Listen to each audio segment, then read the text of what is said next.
ना मुझको यहाँ पे बोलना पड़ेगा, मैंने आज तक कभी भी किसी यूएस ऑफिशियल के मुंह से ऐसी बातें नहीं सुनी जो डोनाल्ड ट्रंप के White House adviser, trade adviser बोल रहे हैं। यूएस की तरफ से स्टेटमेंट रिसेंटली ये आई है कि भारत में जो ऑयल परचेज किया जा रहा है ना रशिया से, वहां पर फायदा किसका हो रहा है? ब्राह्मण लोगों का हो रहा है। They literally said that. और again, well, first of all welcome to career 247। मैं यहाँ पे मुझको बोलना पड़ेगा, मैंने एंटिसिपेट किया था, मैंने आप सबको बताया था कि जब पीएम मोदी एससीओ समिट में जाएंगे, यूएस की तरफ से अजीब सी स्टेटमेंट आएगी। मतलब ऑलमोस्ट आप कह लीजिए इंडिया के अगेंस्ट इनकी स्टेटमेंट्स और ज्यादा कड़वी होती जाएंगी। बट सडनली भारत में कास्ट के एंगल को यूज करना इन लोगों ने जो स्टार्ट कर दिया है, और बाय द वे जिसकी कोई सेंस बनती भी नहीं है, ऑयल ट्रेड वगैरह में कहीं से भी कुछ ब्राह्मण, कुछ आई मीन कोई लिंक बनता भी नहीं है। बट क्लियरली यहां पर दिख रहा है यूएस के पास आज के समय बोलने को कुछ है नहीं, और इसलिए सिंस बाकी सब चीजें फेल हो रही है, अब इन लोगों ने डिसाइड यही कर लिया है, पुरानी नीति अपनाओ, भारत को कास्ट के नाम पर बांट, लोगों को कास्ट के नाम पर लड़वाओ। उसी तरीके से ये अपना कुछ काम हो सकता है कि निकलवा पाए ना। अगर आप यहाँ पे सोच रहे हैं कि पीटर नवारो, जो रिसेंटली काफी ज्यादा न्यूज में रहे हैं, डोनाल्ड ट्रंप के काफी करीबी है, लिटरली डोनाल्ड ट्रंप के ऑफिशियल ट्रेड एडवाइजर हैं, इन्होंने जेन्युइनली ये बोल दिया कि ब्राह्मण समाज के लोग भारत में रशिया से ऑयल परचेज करने पे फायदा उठा रहे हैं। जी हाँ, पूरी आप इनकी क्लिप सुनोगे, बहुत ज्यादा इन्होंने, मैं कहूंगा कि निंदनीय भाषा का यूज किया है इंडिया के बारे में, इंडिया के लीडर्स के बारे में। ये तक बोल दिया कि इंडिया के प्रधानमंत्री मोदी बहुत ज्यादा एक बड़े लीडर है, but why is he in the bed with Xi Jinping and Vladimir Putin. ये बात पीटर नवारो ने बोली है। किसी वर्ल्ड लीडर को ये बोलना कि आप बाकी वर्ल्ड लीडर्स के साथ बेड में क्यों जा रहे हैं, बहुत ज्यादा क्लासलेस है। मैं कहूंगा आज के समय के यूएस अपनी जो इमेज है दुनिया भर में गिराता जा रहा है अंडर ट्रंप एडमिनिस्ट्रेशन। और जो ये क्लिप है, पहले ये मैं आपको दिखाना चाहता हूं, फिर बाद में बाकी चीजों के बारे में हम डिस्कशन करेंगे। Can defend themselves. And on top of that, by the way, the 25% of the 50% is because India is the Maharaja of tariffs. They have the highest tariffs in the world. So they export us a bunch of stuff. They won't let us sell to them. So who gets hurt? Workers in America, taxpayers in America, Ukrainians in cities getting killed by Russian drones. So I would look. Modi's a great leader. I don't understand why he's getting to bed with Putin and Xi Jinping when he's the biggest democracy in the world. So I would just simply say to the Indian people, please understand what's going on here. You got Brahmins profiteering at the expense of the Indian people. We need that to stop. ना ये बहुत ज़्यादा एक, मैं कहूँगा, concerning statement है white house के official trade adviser. और ऐसा भी नहीं है कि किसी ट्वीट में यूएसए के एक नामी न्यूज़ नेटवर्क में जाकर ये कह रहे हैं कि भारत में ब्राह्मण लोग चुपचाप फ़ायदा उठा रहे हैं ये ऑयल का जो रशिया से आ रहा है, और हमें इसे रोकना होगा ना। पहली बात तो देखिए, यहाँ पे मैं समझ रहा हूँ कि करने की कोशिश क्या कर रहे हैं कि कास्ट के नाम पर बांट दो, but it doesn't make any sense. मतलब क्योंकि देखिए, ज़्यादातर जो ऑयल है रशिया का जो इंडिया ने परचेज़ किया है पिछले 3 सालों में, आप अगर एवरेज निकाल लीजिए, तो सबसे ज़्यादा जो हमारी सरकारी कंपनियां हैं उन्होंने परचेज़ किया है। फिर जो एक नायरा एनर्जी है, जहाँ पे रशियन गवर्नमेंट का रफली 49% स्टेक है, उन लोगों ने परचेज़ किया रशियन ऑयल बहुत सारा। फिर देखिए रिलायंस का स्टेक धीरे-धीरे बढ़ा है। कहीं से भी यहाँ पे कोई भी पार्टी ना, मतलब how do you even explain this statement कि ब्राह्मण फ़ायदा उठा रहे हैं? मुकेश अंबानी ब्राह्मण कैटेगरी से नहीं आते। जो हमारी सरकारी कंपनी है वो तो सरकार को बिलोंग करती है। क्या रशियंस ब्राह्मण है यहाँ पे? मतलब क्या बोलना क्या चाहते हैं यहाँ पर कि कौन फायदा उठा रहा है यहाँ पे? ना ऑब्वियसली आप और मैं, हम दोनों समझते हैं कि इन्होंने चाहे अपना होमवर्क पूरा ना किया हो कि यहाँ पे किस कास्ट को टारगेट करना है मुझे, ताकि इंडियंस आपस में बढ़ जाए।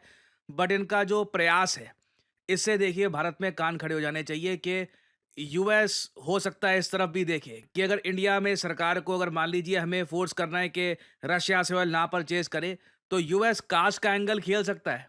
आई मीन खेल का सकता है, खेलना स्टार्ट कर दिया इन लोगों ने ओपनली। हम लोगों ने कभी ऐसा नहीं बोला होगा इंडिया में किसी लीडर ने कि वहां पर अफ्रीकन अमेरिकन के साथ क्या हो रहा है। हम लोग अभी भी, आप कह लीजिए, इंडिया अपनी तरफ से ना फुल डेकोरम मेंटेन करके यूएस से वार्तालाप कर रहा है। हम लोग अभी भी मान के चल रहे हैं कि जो 4 फाउंडेशन एग्रीमेंट साइन किए गए थे डोनाल्ड ट्रंप की फर्स्ट टर्म में, एक्चुअली 3 एग्रीमेंट साइन किए गए थे। एक तो पहले साइन किया गया था ड्यूरिंग अटल बिहारी वाजपेयी टेन्योर, उस वक्त जॉर्ज बुश थे यूएस के प्रेसिडेंट। बट जो 3 बहुत ही इंपॉर्टेंट एग्रीमेंट साइन किए गए थे यूएस के साथ, कॉमकासा, बेका, लेमोआ, उसके बाद से इंडिया यूएस रिलेशंस डिफेंस की फील्ड में और जगह काफी स्ट्रांग हुए हैं।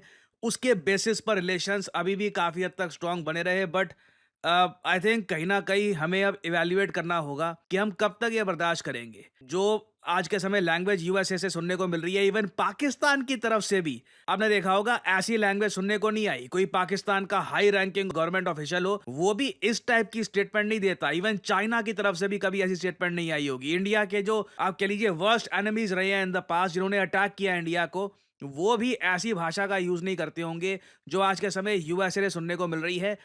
We really need to evaluate कि आज के समय यूएस क्या-क्या कर सकता है इंडिया में, और हमें यहाँ पर यह भी ध्यान रखना होगा कि कोई पुरानी स्ट्रैटेजी खेलकर कास्ट के नाम पर फिर से इंडियंस को डिवाइड ना कर दे। ये एक ऐसा टाइम है कि देखिए कास्ट, रिलीजन सब भूल जाओ। यहाँ पे मेन बात आ रही है इकोनॉमिक्स की, मेन बात आ रही है डिप्लोमेसी की, जियोपॉलिटिक्स की। इट्स ऑल अबाउट के इंडिया एज ए होल, चाहे इंडियन कहीं का भी हो, केरला का हो, दिल्ली का हो, राजस्थान का, किसी भी रिलीजन को बिलोंग करता हो, उसके देश की विदेश नीति वो सेट करेगा वॉशिंगटन डीसी। यूएसए अगर बोलता है कि रशिया से ऑयल ना परचेज करो, तो हमें इमीडिएटली वो बात फॉलो करनी होगी। इवन दो यूएस गवर्नमेंट ने ही 2 साल पहले भारत को कहा था कि आपको रशिया से ऑयल परचेज करना चाहिए। So this is very concerning, और हमें यहाँ पे आई थिंक आज के समय कंट्री में एक कैंपेन चलाना चाहिए यूनिटी के नाम पर, कि हम रिलीजन के नाम पे, कास्ट के नाम पे डिवाइड नहीं होंगे। All of us are Indians right now. मुश्किल टाइम है, 50% टैरिफ लगे हैं देश पर। दुनिया का सबसे ताकतवर देश के जो प्रेसिडेंट हैं, उनके एडवाइजर कास्ट के नाम पर बात कर रहे हैं कि जी ये कास्ट बेनिफिट कर रही है इंडिया में, इसको हमको रोकना होगा। These are difficult times, but this is the time to stay united as Indians, क्योंकि आने वाले समय में देखिए इसी लाइन पर और स्टेटमेंट्स आएंगी। ये आप कह लीजिए इन्होंने पहली बार टेस्ट किया है कि ये स्टेटमेंट दे के देखते हैं क्या रिएक्शन आता है भारत में, और लग रहा है कि यूएस की तरफ से ऐसी स्टेटमेंट्स अभी कास्ट को लेकर और आ सकती है भारत के बारे में। क्योंकि अब देखो आज के समय पीएम मोदी जो कर रहे हैं, सडनली शी जिनपिंग भी काफी हद तक रेसिप्रोकेटिव है। शी जिनपिंग भी समझते हैं ये एक गोल्डन अपॉर्चुनिटी है। यूएसए में एक ऐसा आदमी आकर बैठा है जो कई दशकों की फॉरेन पॉलिसी की जो मेहनत है उसको बर्बाद करने में तुला है। शी जिनपिंग को आप कह लीजिए बैठे बैठे ना मतलब वरदान मिल गया है, and Xi Jinping is making the best of it. Already आपने देखा होगा एक 4 पॉइंट प्लान बना दिया गया है to upgrade India China ties. इसमें बॉर्डर के जो रिलेशंस हैं वो काफी हद तक स्टेबल रहे, उसके लिए स्पेशल रिप्रेजेंटेटिव्स बैठेंगे। जो फ्लाइट्स हैं ये हम वापस रीस्टार्ट कर रहे हैं इंडिया चाइना की। जो बॉर्डर है इंडिया चाइना की उसको हम कैसे कंफर्म कर ले, एक इंटरनेशनल बॉर्डर बना दें। डिस्प्यूट्स को रिजॉल्व करने के बाद इस पर भी बात चल रही है। यूएस ये सब देखकर बहुत अनकंफर्टेबल होगा कि रशिया से ऑयल लेना अलग बात थी, इंडिया चाइना तो यहां पर ये कह रहे हैं we will be partners not rivals. BBC ने ओपनली ये आर्टिकल पब्लिश किया है, और लग रहा है कि आने वाले लंबे समय तक इंडिया चाइना की बॉर्डर पे अब पीस काफी हद तक मेंटेन रहेगा। चाइना इस अपॉर्चुनिटी को जाने नहीं देने वाला। ये आप कह लीजिए शी जिनपिंग एक बहुत ही बड़े अपॉर्चुनिस्ट हैं। उनके सामने एक अवसर है, एक मौका है कि क्वाड को हमेशा के लिए ये यूजलेस बना सकते हैं इंडिया चाइना के रिलेशंस को स्ट्रांग करके, ताकि कल को अगर मान लीजिए ताइवान पे चाइना कुछ कार्रवाई करता है, इंडियन बॉर्डर बिल्कुल पीसफुल बनी रहे, जो भी यूएस के प्लान्स हैं फेल हो जाएं।